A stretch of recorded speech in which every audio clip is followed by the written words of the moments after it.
poderoso, nuestro libertador. Pidámosle a Él cada día que nuestra mirada, nuestros ojos estén siempre puestos delante de su presencia, que sea nuestro guía en todo momento, y depositemos en Él toda nuestra fe, toda nuestra confianza, porque Dios nunca, nunca falla.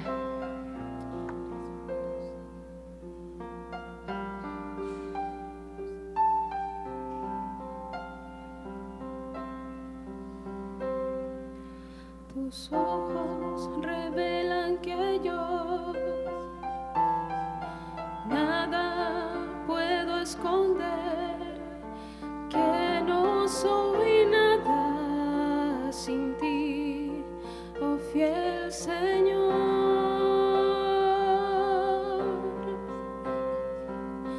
Todo lo sabes de mí, cuando miras el corazón, todo lo puedes ver muy dentro de mí.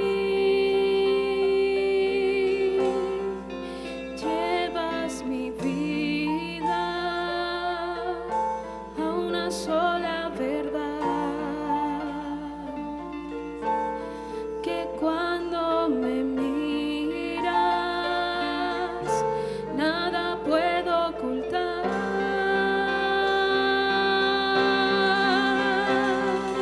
Sé que es tu fidelidad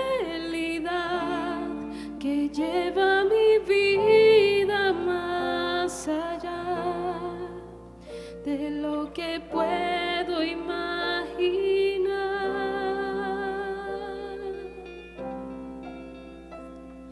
Sé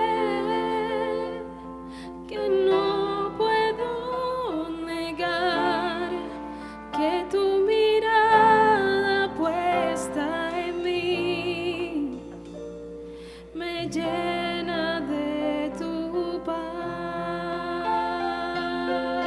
Digámosle nuevamente. Tus ojos revelan que yo nada puedo esconder, que no soy nada sin ti, oh fiel Señor.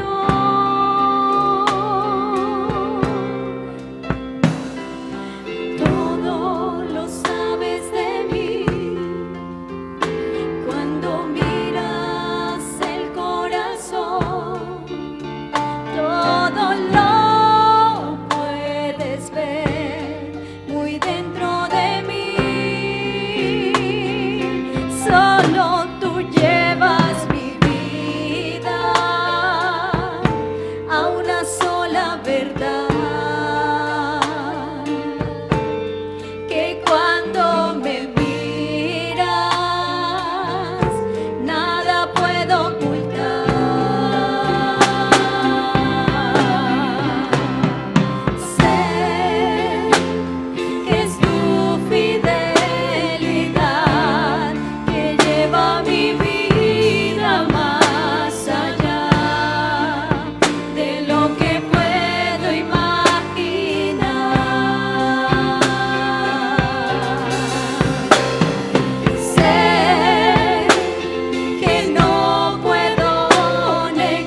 A ti, Dios y Señor, sea toda la gloria, toda la honra y el honor, ahora y siempre, y por todos los siglos de los siglos, en el nombre de nuestro Señor y Salvador Jesucristo.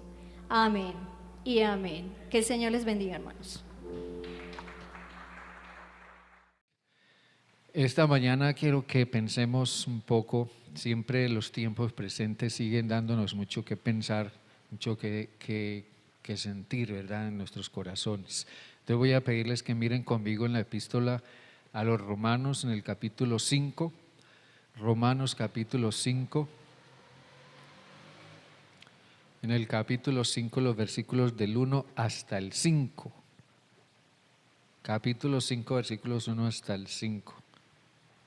Allí dice así: justificados pues por la fe, tenemos paz para con Dios, por medio de nuestro Señor Jesucristo, por quien también tenemos entrada por la fe a esta gracia, en la cual estamos firmes y nos gloriamos en la esperanza de la gloria de Dios. Y no solo esto, sino que también nos gloriamos en las tribulaciones, sabiendo que la tribulación produce paciencia, y la paciencia prueba, y la prueba esperanza, y la esperanza no nos defrauda, porque el amor de Dios ha sido derramado en nuestros corazones por el Espíritu Santo que nos fue dado. Dios bueno, seguimos en tu presencia en esta mañana, Padre, aquí frente a tu palabra. Que esta palabra hoy, Dios eterno, ministre a los corazones en los que esa palabra sea necesaria, quizás en el corazón de todos nosotros, o tal vez nos dé a nosotros una reflexión que compartir con alguien que pueda estar en necesidad. Pero Padre, que tu palabra hoy haga en nosotros lo que tú quieres y que no vuelva a ti vacía. Te lo rogamos en el nombre de Jesús. Amén, Señor, y amén. Aunque muchas veces lo hemos dicho y quizás lo sabemos todos nosotros, al menos quienes nos ocupamos día a día de escudriñar la palabra del Señor de una forma u otra, lo hemos dicho muchas veces. Todo el Nuevo Testamento, tal como nos llegó a nosotros, surgió en un contexto de tribulación. Nosotros no siempre tenemos presente eso. Surgió en un contexto de tribulación, en un contexto de sufrimiento para la iglesia. Surge en un contexto en el que la iglesia proclama una esperanza, la esperanza del cielo. Proclama a Jesucristo como el Señor, como el Salvador, pero lo hace en medio de un mundo que se opone de todas las formas posibles y se levanta contra Dios, se levanta contra el nombre de Jesús y se levanta contra la iglesia. No sé si ustedes en algún momento hayan leído algo acerca de la historia de la iglesia o la historia del cristianismo, ustedes podrán darse cuenta de que al menos en las primeras etapas de la iglesia, del extendimiento de la iglesia, la experiencia fue una experiencia de tribulación, de sufrimiento por causa de la persecución. Era un tiempo en el que nadie estaba seguro, era un tiempo en el que existía una grande presión emocional, porque nadie estaba seguro de en qué momento tendría que salir huyendo, tendría que verse desplazado, tendría que dejarlo todo, en qué momento vendrían a tomarlo preso, en qué momento lo llevarían para ser martirizado o torturado, o en qué momento lo despojarían de todos sus bienes, porque el gobierno de ese entonces expropiaba de sus bienes a quienes confesaban una religión distinta a la que proclamaba el Estado. No era fácil, de ninguna manera no era fácil ser cristiano en ese entonces. Para muchos representó no solo su libertad o sus libertades, o la privación de sus libertades, sino también representó la muerte misma, para muchos de esos hombres y mujeres que confesaron a Cristo en ese contexto. Es en el que surge el Nuevo Testamento. Por eso nosotros, al leer cualquiera de las epístolas de Pablo, no podemos perder de vista el hecho de que, si bien Pablo trata de orientar, de enseñar a la iglesia en muchos asuntos doctrinales, morales, eclesiásticos, debajo de todo eso está el problema de la persecución o de la oposición por ser cristianos.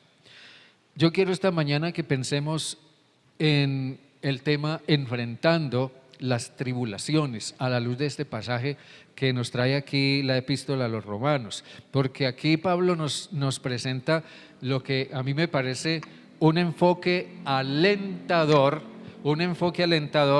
para enfrentar las tribulaciones en la vida.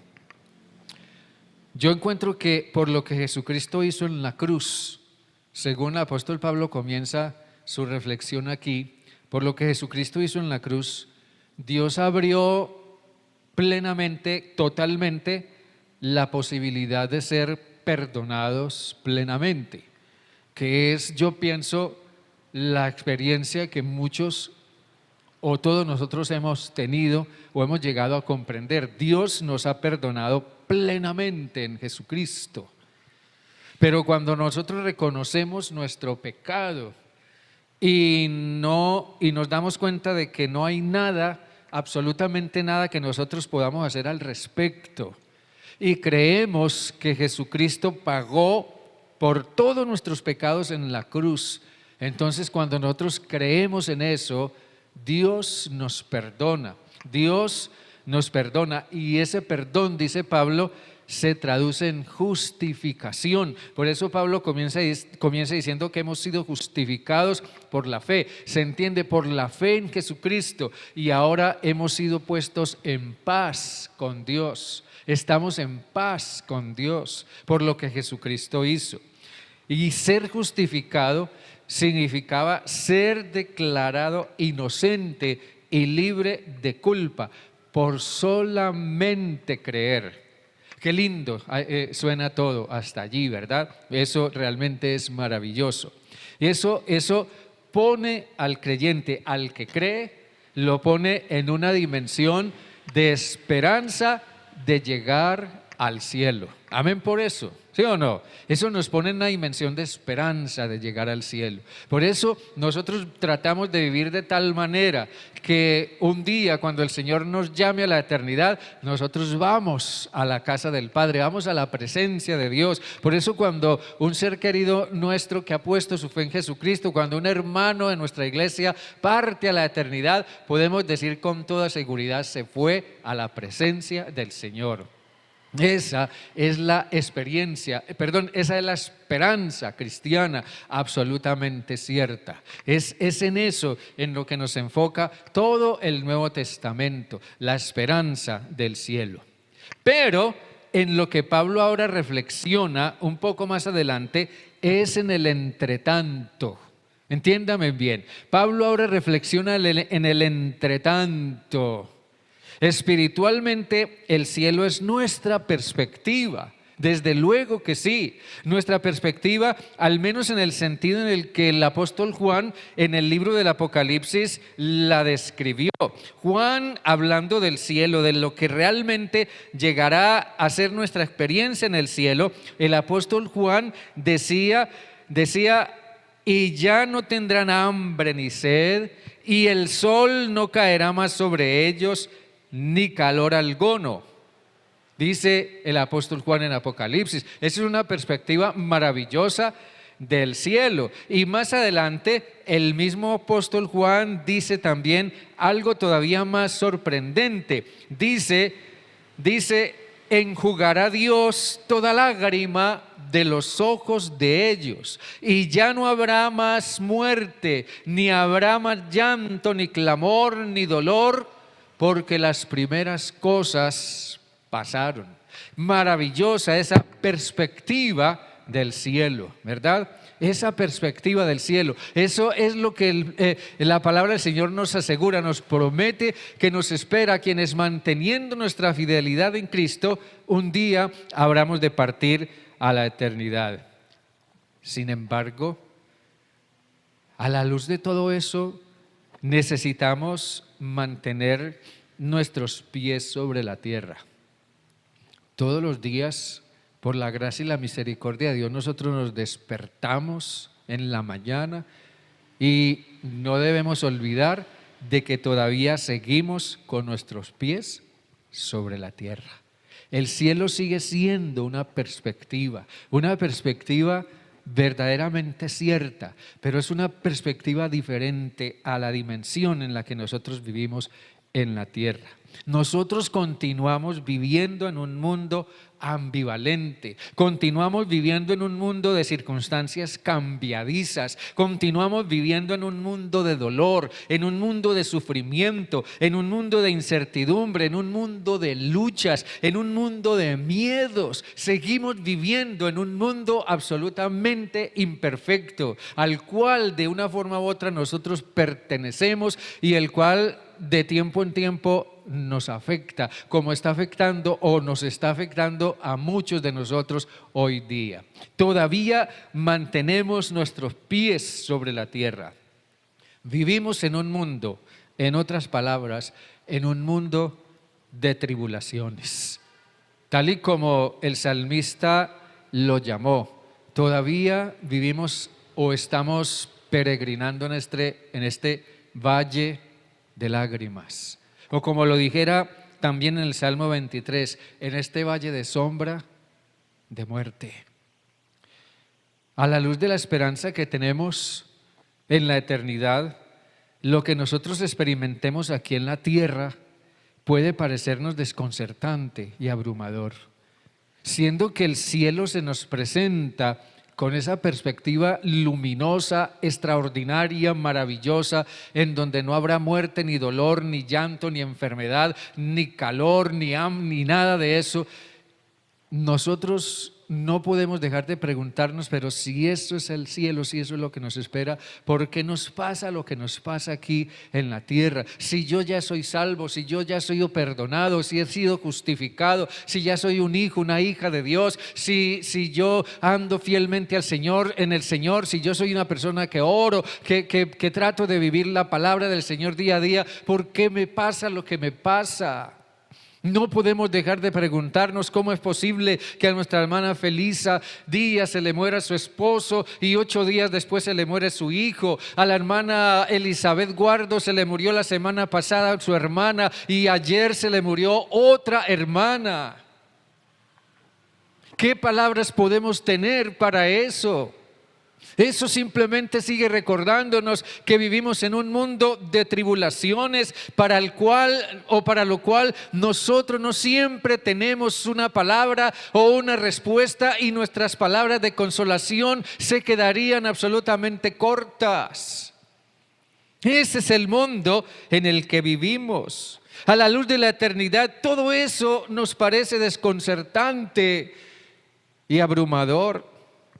El término tribulaciones que Pablo utiliza aquí, que es un concepto muy característico en la teología de Pablo, tribulación o tribulaciones, y déjenme decirle que la palabra tribulación que tenemos acá es una palabra que en nuestras versiones castellanas proviene de una raíz latina que le da lugar a esa palabra y que voy a explicar más luego, pero esa palabra tribulación se refiere a dificultades extremadamente duras.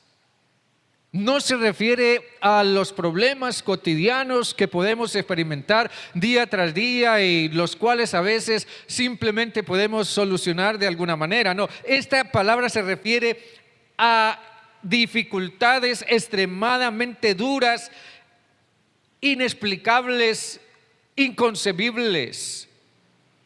De hecho, esta idea se desprende del sentido del término latino tribulum. Un tribulum en el idioma latín, al menos en el idioma en que hablaba el Imperio Romano en los tiempos de Jesús, un tribulum era un instrumento de trabajo.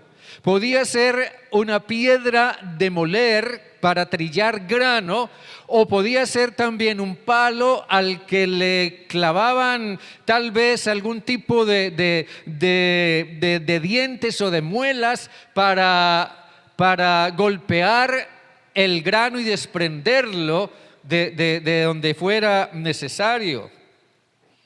Pero ese término tribulum, que le da lugar a la palabra tribulación, conllevaba la idea de una gran presión, algo que causaba gran presión, gran opresión, ya fuera una presión que se manifestaba por medio de un dolor emocional profundo, o tal vez un estrés supremamente descontrolado, o un profundo desequilibrio emocional. Y eso generalmente, esa gran presión, venía al enfrentar circunstancias abrumadoras en la vida. Déjenme decirles, las tribulaciones, cualesquiera que sean, no vienen porque seamos cristianos. Dios nunca dice en su palabra que por hacernos cristianos y por hacernos fieles a Él, entonces nos van a venir sufrimientos o nos van a venir tribulaciones. Necesitamos entender eso bien. No es por ser cristianos que nos vienen las tribulaciones. Te metiste a cristiano o cristiana, de que espere y verá lo que le va a venir. No. Lo que esto significa es que como cristianos debemos más bien preguntarnos cómo hacer frente a las tribulaciones. ¿Cómo manejo mi dolor? ¿Cómo manejo mi pena? ¿Cómo manejo mi tristeza? ¿Cómo manejo mi miedo? ¿Cómo manejo las circunstancias que siento que me muelen mi vida, que muelen mi alma, que desgarran mi alma? ¿Cómo manejo esas circunstancias? Tanto el creyente como el no creyente pueden pasar por las mismas tribulaciones y por los mismos sufrimientos.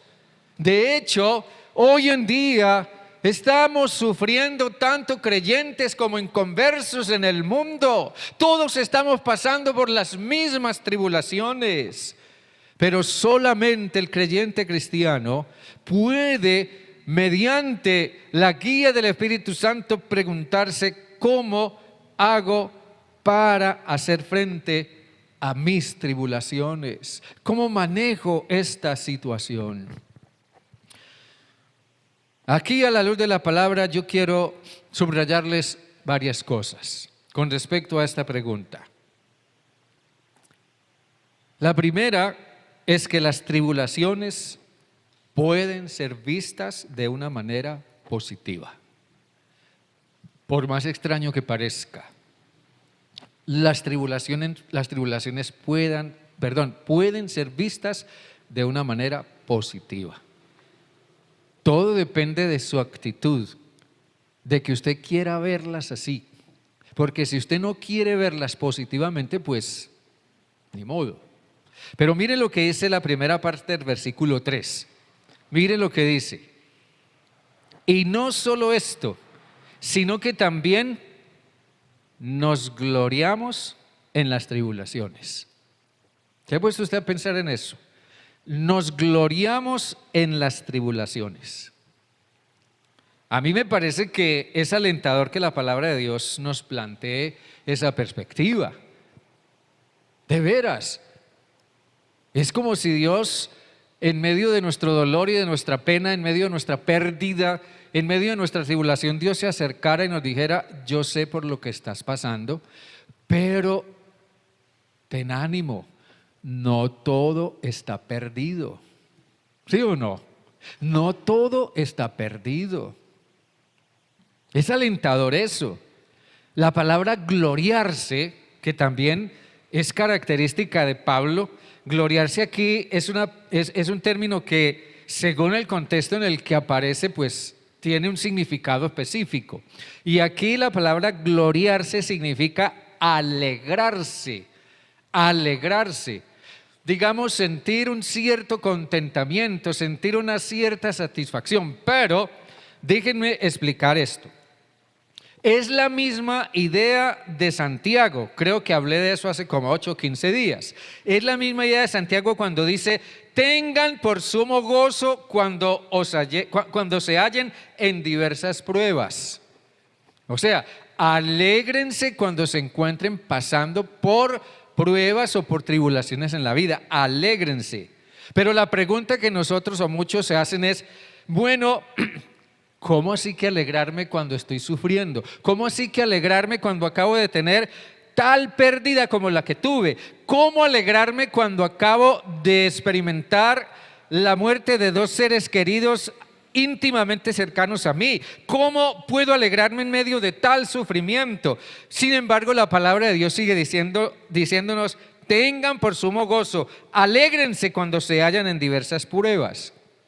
Ahora bien, esto simplemente se refiere a asumir una actitud positiva ante las pruebas. Ojo, asumir una actitud positiva ante las pruebas, más allá de los estados emocionales que nos embarguen en un momento dado.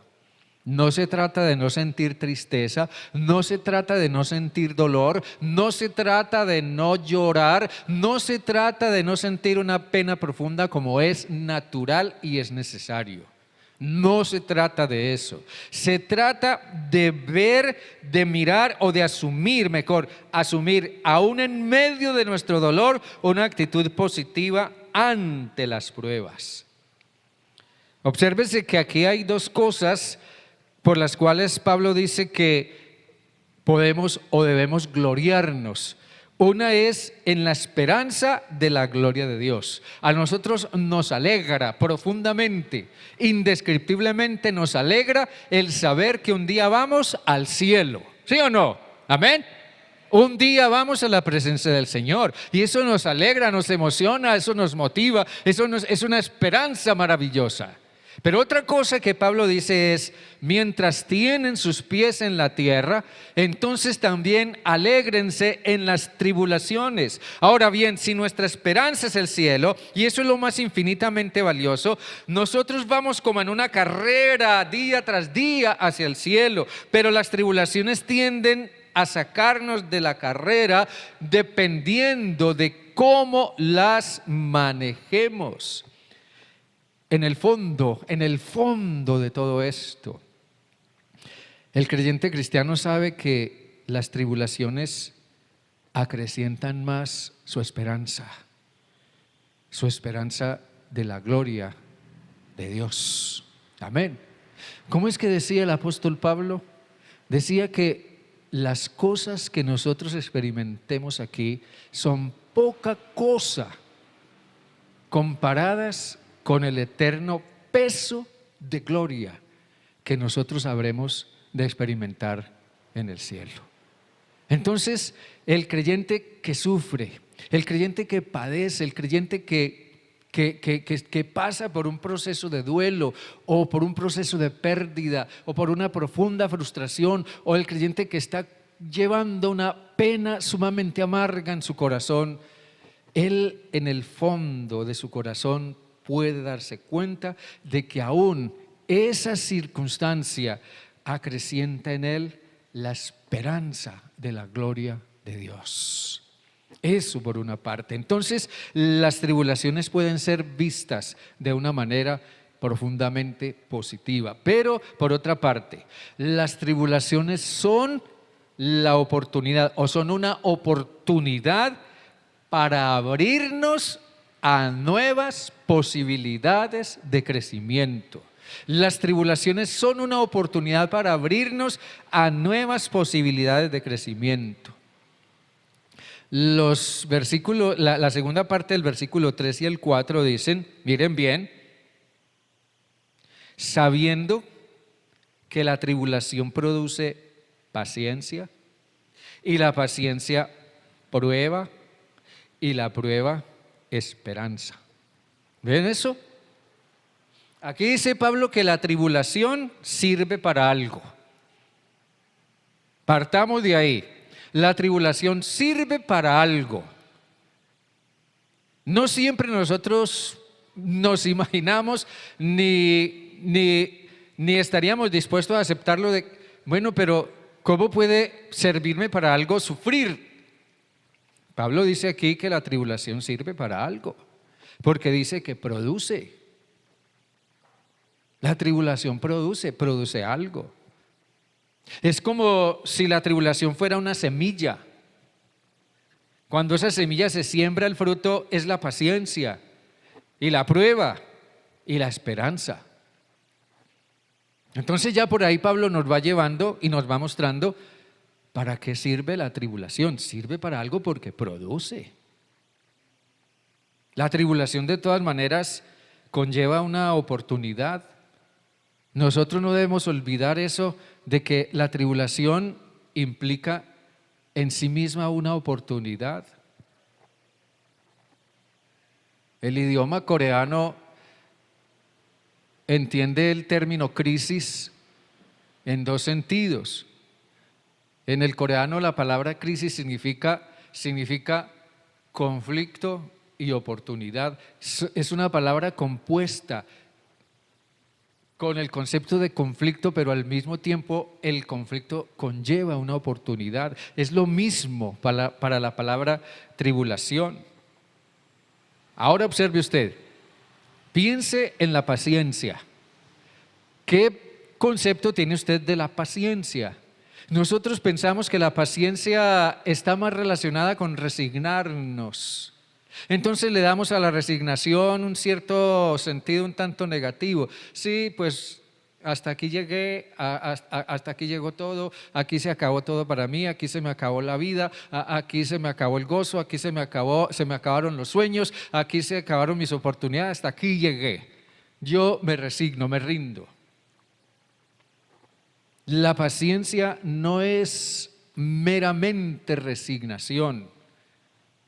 La paciencia en su sentido más amplio describe ante todo un gran carácter.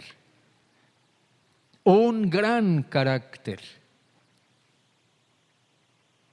La vida cristiana apunta hacia el desarrollo de la grandeza del carácter. Piense usted en una persona o piense usted en lo que es un gran carácter. Un gran carácter es tener la actitud, la habilidad, por ejemplo, de saber esperar. Saber esperar. Muchas personas se meten en demasiados problemas en la vida o nos hemos metido en demasiados problemas en la vida porque no hemos sabido esperar. La paciencia también es saber perdonar. Saber perdonar no solo una vez, sino 2 veces, 3 veces, como Jesús dijo, hasta 70 veces 7, asumir una actitud perdonadora constantemente. La paciencia es también saber ser solidario, saber identificarnos con el que está en peor condición que la mía. Ser paciente también es saber ser tolerante. Es saber aceptar tal como es al que es diferente a mí, al que piensa diferente a mí, al que tiene otros conceptos diferentes a los míos. La paciencia también es saber escuchar al que tiene una historia que contar y al que anhela profundamente ser escuchado y necesita a alguien que simplemente lo escuche, sin interrumpirlo, sin criticarlo y sin juzgarlo. La paciencia es también saber hablar cuando es el tiempo de hablar. Demasiados problemas nunca se solucionan porque es que nadie quiere dejar hablar al otro. La paciencia es esperar mi momento para hablar. Y eso es lo que Dios, al fin de cuentas, aprueba. Eso es lo que Dios aprueba. Ahora bien, Observe que esta reflexión que Pablo hace aquí viene de parte de alguien que supo lo que son las tribulaciones. El apóstol Pablo en su propia experiencia supo lo que son las tribulaciones. Por ejemplo, en 2 Corintios, en el capítulo 1, en el versículo 8, dice Pablo, o cuenta el apóstol Pablo, dice: hermanos, no queremos que ignoréis acerca de la tribulación que nos sobrevino en Asia, pues fuimos abrumados en gran manera, más allá de nuestras fuerzas, de tal modo que aún perdimos la esperanza de conservar la vida. Eso no debió haber sido una situación fácil, la que Pablo vivió, al punto de que él lo reconoce al extremo al que esa situación llegó. Pablo era la persona más positiva que uno pudiera imaginar. ¿Se ha puesto usted a mirar, por ejemplo, la epístola a los Filipenses? Filipenses es la epístola de Pablo más positiva, en la que uno encuentra a alguien que piensa, mira, ve, interpreta las circunstancias de una manera supremamente positiva en todo el Nuevo Testamento. En el capítulo 1, por ejemplo, en el versículo 12, dice Pablo, en Filipenses 1:12, dice: quiero que sepan, hermanos, que las cosas que me han sucedido han contribuido más bien para el progreso del Evangelio. Díganme ustedes, alguien que está en la cárcel, alguien que está siendo acusado falsamente, alguien que está esperando que el emperador dé un veredicto, y ese veredicto podía ser simple y sencillamente la pena de muerte, alguien que está siendo perseguido simplemente por predicar a Cristo y por esa razón está en la cárcel. Alguien así pueda pensar tan positivamente: sí, estoy en la peor situación, en la peor experiencia, en las peores circunstancias que alguien pudiera imaginar, pero no se preocupen, esto que me ha sucedido ha contribuido más bien para el progreso del Evangelio. Eso es pensar positivamente. Y más adelante Pablo dice, y pienso que, bueno, al menos es el primero en todo el Nuevo Testamento que se le ocurre decir algo como esto. En el versículo 21 dice Pablo: porque para mí el vivir es Cristo y el morir, ¿qué? Ganancia. Para mí el vivir es Cristo y el morir es ganancia. ¿Eso qué es? Eso es pensamiento positivo, eso es ver las cosas positivamente. Para Pablo, la muerte no representaba un problema que fuera el fin de todo, no. Para Pablo, la muerte representaba el volver a comenzar a vivir eternamente con Cristo. Solamente Pablo pudo decir algo como eso. Sí, para mí el vivir es Cristo, mientras esté con mis pies sobre la tierra. Mi vida está centrada en Cristo, pero si parto de la tierra a la eternidad, seguiré con Cristo. Pablo de ninguna manera salía perdiendo. De ninguna manera salía perdiendo.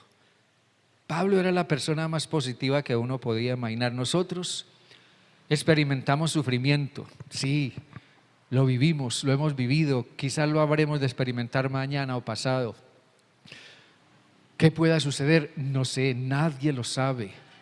Todos nosotros en alguna forma estamos sobrellevando nuestro corazón alguna preocupación, alguna carga o el sufrimiento por algo o por alguien.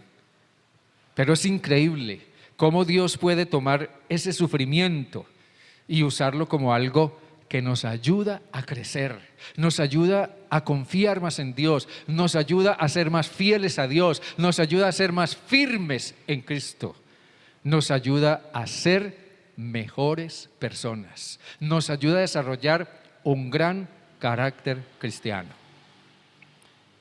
Así que, al fin de cuentas, entonces, las tribulaciones fortalecen la seguridad de la esperanza. Aquí dice, volviendo a Romanos 5, en el versículo 5, dice: y la esperanza no nos defrauda, porque el amor de Dios ha sido derramado en nuestros corazones por el Espíritu Santo que nos fue dado. Observen esto, hermanos, a la luz de todo lo que hemos dicho hasta acá. Muchas personas se quedan anonadadas en la tribulación. Pareciera que todo se hubiera muerto para ellas o todo se hubiera muerto en ellas. Yo conozco personas así. Ninguno de nosotros, de todas maneras, sabe cómo va a reaccionar a algo que se le presente intempestivamente mañana o pasado y que venga como algo que trata de aplastar su vida y su corazón. Pero sí sé por experiencia que cuando uno tiene su vida centrada en Cristo Jesús, cuando uno anda en comunión, en esa relación constante con el Señor, es más fácil que al momento en que se le presente una tribulación o algo que uno no esperaba, uno enfoque su fe y su esperanza en el Señor y se postre delante de Él para pedirle que le ayude a que esa tribulación que le ha venido lo fortalezca en la esperanza y lo mantenga firme en la fe.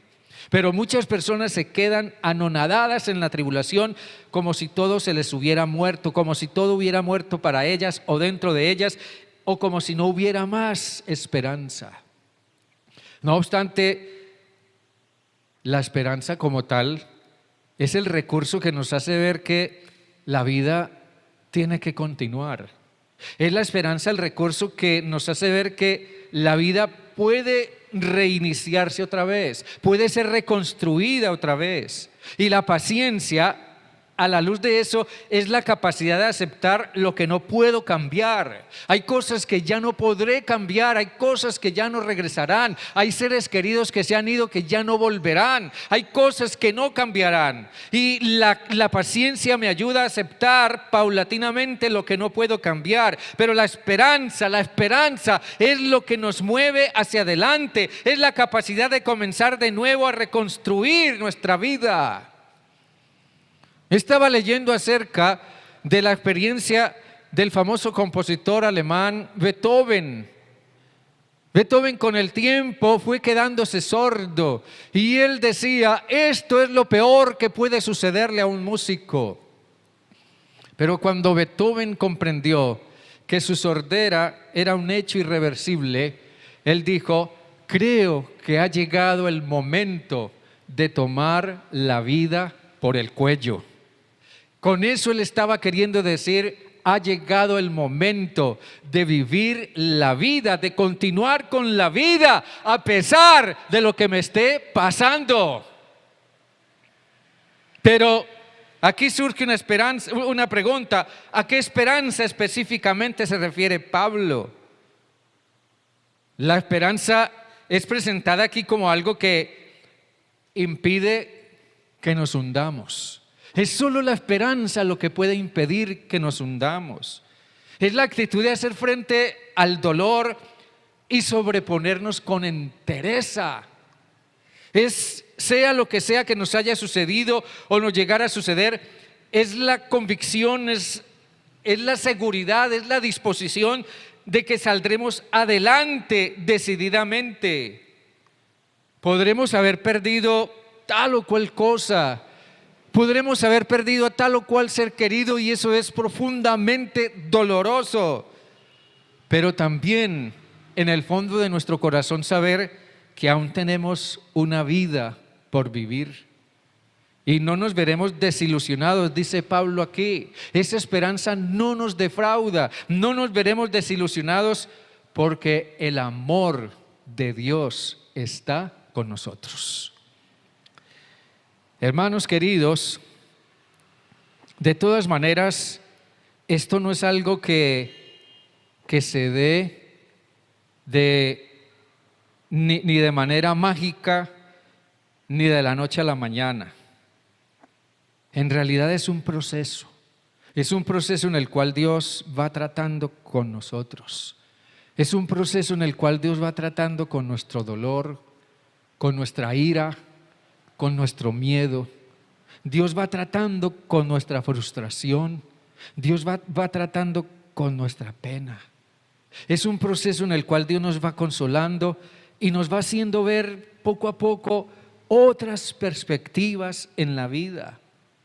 Con el tiempo nosotros vamos a ir dándonos cuenta de que lo que sea que haya acontecido en nuestra vida, eso obró para bien de nosotros mismos. Tal vez, vuelvo y repito, no es de la noche a la mañana, no es que ahora me acosté con un dolor profundo en mi corazón y una profunda pena en mi alma y mañana todo va a amanecer como si nada hubiera pasado. No, no es así. No funcionan de esa manera las cosas con Dios. Dios nos va tratando a través del tiempo, pero va haciéndonos ver que lo que nos pasó a la postre fue para nuestro bien, para nuestro crecimiento y para nuestra fortaleza en la fe.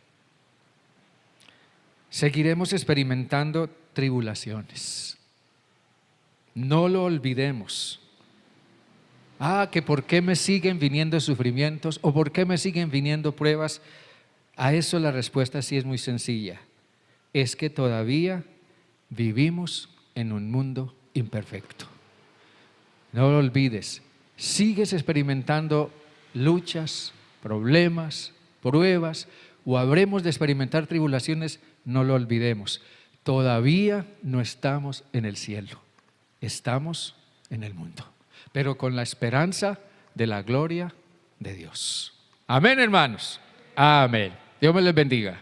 Estemos de pie, por favor.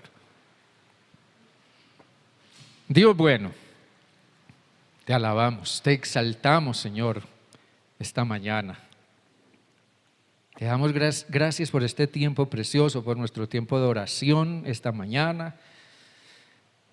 Que cada una de esas oraciones y esos motivos por los cuales oramos y esas acciones de gracias, Padre, conforme a tu palabra que nos promete que clamemos a ti, tú nos oirás y que nos enseñarás cosas grandes y ocultas que nosotros no conocemos.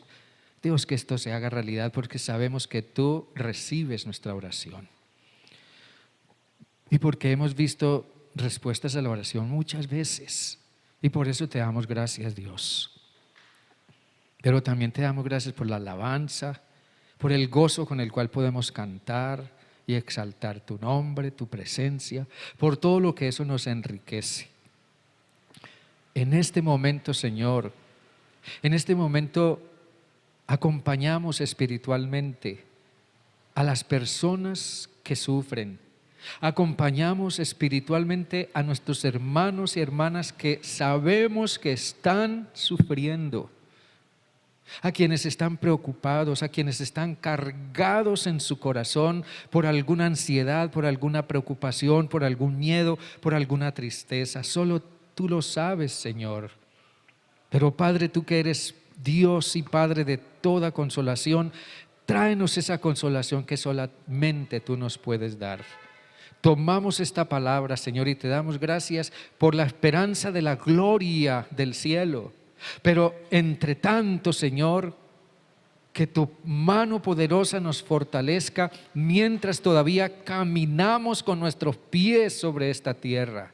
Señor Dios, que tu palabra nos consuele y nos fortalezca, que la esperanza que tenemos en Cristo Jesús sea, Señor, siempre día a día nuestro aliciente para continuar adelante. Las circunstancias difíciles pueden presentarse en nuestra vida o quizás se estén presentando ahora con el propósito de aplastarnos o apartarnos del camino. Pero Señor Dios, que nos siga alentando el pensar que las tribulaciones nos ayudarán a crecer, nos ayudarán a tener un carácter más semejante al de Jesús, nos ayudarán a tener más madurez y nos encaminarán más en la esperanza de la gloria de Dios. Padre, que podamos saber levantarnos de las cosas que en un momento dado nos derrumben o nos tiren al suelo. Señor, que no nos quedemos caídos, que sepamos levantarnos por tu mano poderosa y por tu gracia, por tu consolación, con el propósito, Señor, de continuar adelante con la vida. Que podamos compartir, Señor, este concepto, esta reflexión con quienes tengamos oportunidad y les ayudemos a sobreponerse a sus frustraciones y a sus derrotas y a sus pérdidas, a sobreponerse y seguir adelante y rehacer otra vez su vida. Padre, solamente por tu amor y tu gracia es que podremos hacerlo, seguir adelante. Por eso yo te ruego que tú seas impartiendo ese amor y esa gracia y ese poder y ese impulso a quienes puedan en este momento estar pasando por tribulaciones, para que puedan, Señor, ver en medio de sus circunstancias el propósito que tú tienes de ayudarlos a crecer en la fe y en la paciencia, y de que aún hay una vida por seguir, por vivir, y un camino todavía que andar. Amado Padre, a ti sea la honra, a ti sea la gloria, que tu mano poderosa y tu consolación nos fortalezcan sobrenaturalmente y nos llenen de valor para seguir adelante y ayudar al que está en necesidad, al que necesita ser acompañado, al que necesita ser levantado, al que necesita ser en alguna manera fortalecido.